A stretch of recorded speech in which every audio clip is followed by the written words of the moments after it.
chicken fettuccine Alfredo. That is the recipe I'm gonna be sharing with you guys. Everybody loves this dish and it's one of my favorite recipes to cook for the family. If you guys haven't, follow me on Instagram. It's BenjiManTV, where I share everything on my passion and life around food. So check that out. But let's jump right into the ingredients. First things first, fettuccine, okay? This is the pasta that goes best with this dish. It's thick, it can grip onto some of those sauces. Next is chicken stock. So this is one thing that I do that's unique, but it's gonna give you a lot of body. Then we've got the cream. Of course, the cream is very important. Some of the vegetables, we've got an onion. Chop it up nice and minced. Green onions, just a garnish for the end. We've got garlic. I do like to add a little bit of mushrooms in there, and we slice that up nice and thin. Of course, you got the chicken, very important for the meatiness of this dish. I'm using a chicken breast. You can use chicken thighs. You're gonna wanna cook that first and then chop it up after it's cooked. In addition to that, we've got some white wine just to deglaze the pan later. You can substitute this with chicken stock if you'd like. Then we've got salt and pepper, olive oil. Lastly, you've got to have some butter. We've got half a stick of butter. Yes, this is a decadent dish, but this is what makes it so flavorful. Make sure your pasta pot is boiling, so turn the heat on so that can get going. So by the time your pasta drops in there, it's nice and hot.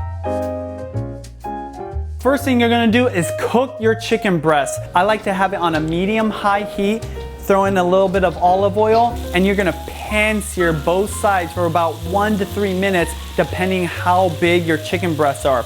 Now, I like to cover it to help cook it through, but not overcook it. You want to just slightly undercook because you're gonna cook it later when you toss it in the sauce. Chop that up and be ready to have that for the sauce to add later. Throw the mushrooms in there. Saute those for about 1 or 2 minutes. Get them nice and golden brown. Then you're gonna add your minced garlic as well as your minced onions in there. Stir that around. If you need to, add a little bit more olive oil because at this point there might not be enough in the pan, but you want all those little bits cooking together for at least 2 to 3 minutes. At a high heat, splash a little bit of white wine into that pan. It's okay if it steams up a little, just be a little bit careful how close you are and deglaze that pan. Once that white wine is reduced, go ahead and add all your chicken stock, and again, you're gonna continue to cook this for another few minutes until the chicken stock has reduced down. So the chicken stock and the white wine have reduced. As you can see, it's almost like a gravy-like consistency. At this point, it's almost time to add the cream, but first,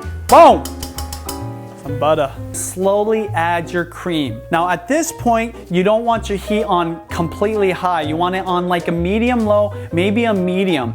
Don't add it all at once, okay? Just add that cream slowly so you don't completely change the temperature of your pan, and you're gonna wanna get this nice and thick.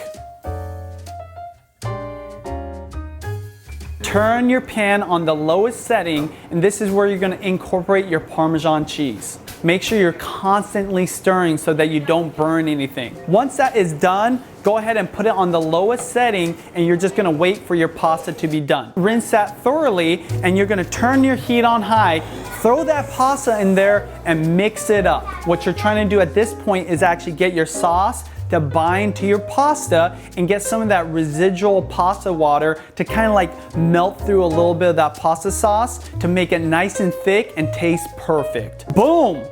Plate up your pasta and you're ready to eat. Thanks so much for watching. Consider subscribing if you're new. I'm Benji Travis. Keep cooking.